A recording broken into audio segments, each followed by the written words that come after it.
तो आपका भाई फिर से आ गया मस्ती के साथ नॉलेज फ्री वीडियो लेके।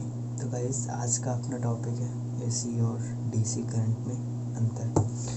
तो गाइस आज का जो टॉपिक है वो काफ़ी इम्पोर्टेंट भी है, जो लोग जानना चाहते हैं उनके लिए, और जो नहीं जानना चाहते उनके लिए तो बेकार है।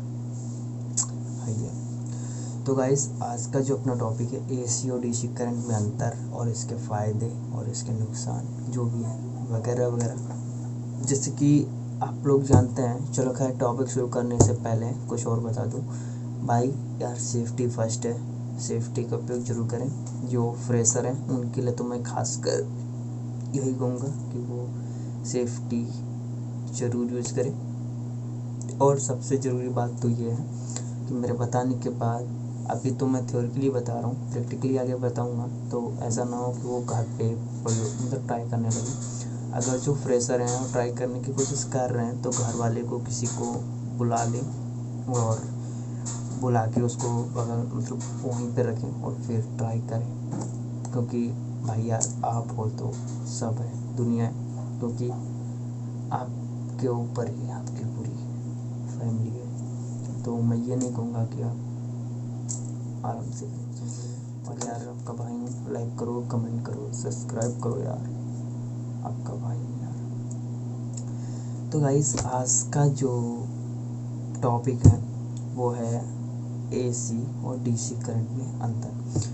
जो एसी करंट रहता है इसकी एक दिशा, इसकी जो दिशा है और इसकी जो वैल्यू है वो घटती और बढ़ती रहती है। एक निश्चित टाइम में एक घटती और बढ़ती रहती है। जैसे कि इसका एक सर्कल रहता है, जैसे कि डीसी समझ, एसी का मैं बता रहा हूँ, जब चलती है तो ये इस तरह सर्वाइव करती है, ठीक है, ऐसे ऐसे सर्वाइव करती है।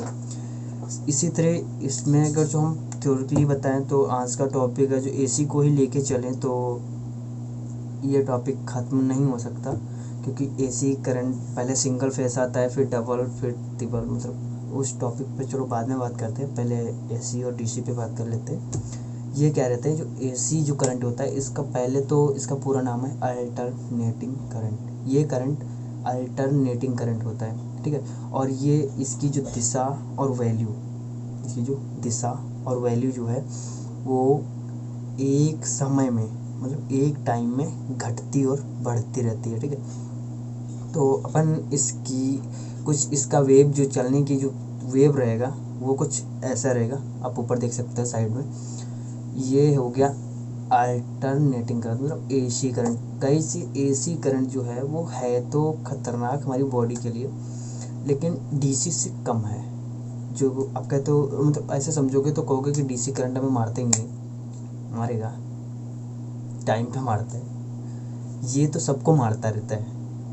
और जो समझते हो जो ज़्यादा मारते हैं ना, वो कभी ना कभी तो प्रॉब्लम खुद भी पड़ सकता है ना। तो अपन क्या करते हैं, एसी करंट को जो रहता है इसको हम स्टोर नहीं कर सकते, और एक से दूसरी जगह ले जाने के लिए हम वायर का प्रयोग करते हैं, ठीक है।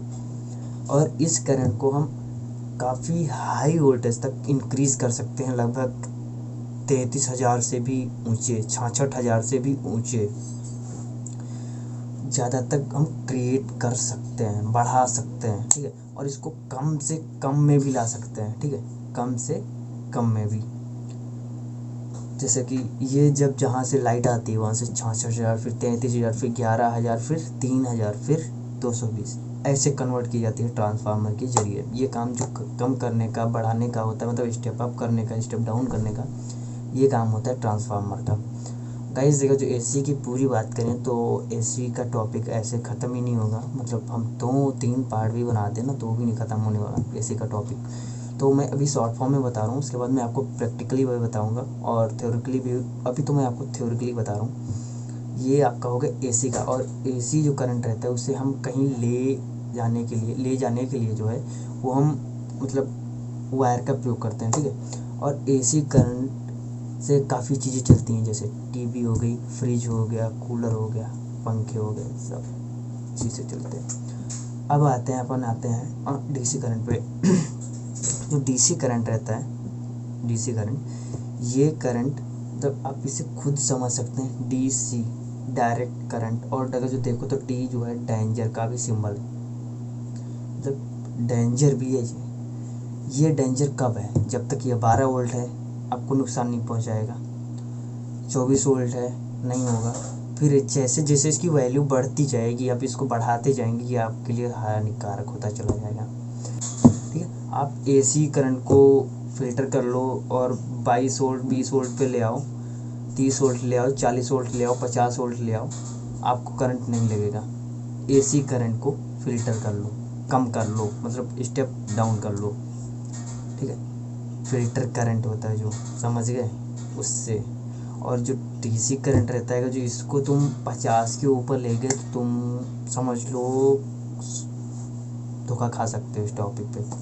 कभी कभी क्या होता है, इसको बढ़ाने के लिए, ये 100 वाट का बल्ब रहता है, जो 100 वाट का AC बल्ब है, इसको हम डायरेक्ट बैटरी से भी जला सकते हैं, इसको हम डायरेक्ट बैटरी से भी जला सकते हैं। ठीक है, और जो डायरेक्ट जो ये DC करंट है, ये डायरेक्शन इसकी सेम होती है, ये सीधी रेखा में चलता है, सेम ऐसे। ठीक है, ये ऐसे चलता है, मतलब सीधा।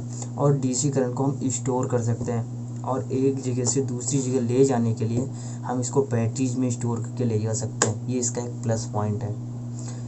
और AC करंट को हम स्टोर करके दूसरी जगह नहीं ले जा सकते, इसको हम वायर के थ्रू ही पहुंचा सकते हैं आसानी से। और DC करंट को अगर जो वायर के थ्रू पहुंचाना चाहें तो ये थोड़ा कठिन है, क्योंकि DC करंट को एक जगह से दूसरी जगह पहुंचाने के लिए काफ़ी हैवी कैटेगरी का वायर यूज़ करना पड़ेगा।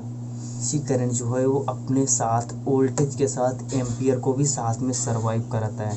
ठीक है, एम्पियर को भी लेके जाता है, इसीलिए ये थोड़ा कठिन है। कभी कभी क्या होता है, ज़्यादा लंबी लेंथ लगा देते हैं तो हमारे जो एम्पियर हैं वो डाउन हो जाते हैं, मतलब वहाँ तक के सर्वाइव नहीं कर पाते। ठीक है, तो इससे हमारा जो उपकरण है वो स्लो चलता है या धीमा चलता है, कुछ ऐसी प्रॉब्लम उठाने को मिल जाती हैं। तो गाइस, अगर जो ज़्यादा वीडियो बढ़ाएंगे तो काफ़ी लंबी हो जाएगी। अगला मतलब अगली बात जो है मैं नेक्स्ट वीडियो में बता दूंगा, लेकिन इतना ज़रूर बताऊंगा जाते जाते भाई, सेफ्टी फर्स्ट है, सेफ्टी ज़रूर करें, रखें। ठीक है, और बाकी यार आपका भाई हूँ, जानते ही हो आप मैं क्या कहूँगा, लाइक करो, कमेंट करो, सब्सक्राइब करो यार, क्या कहते हैं। तो गाइस कर सकते हो, good night, bye bye, take care.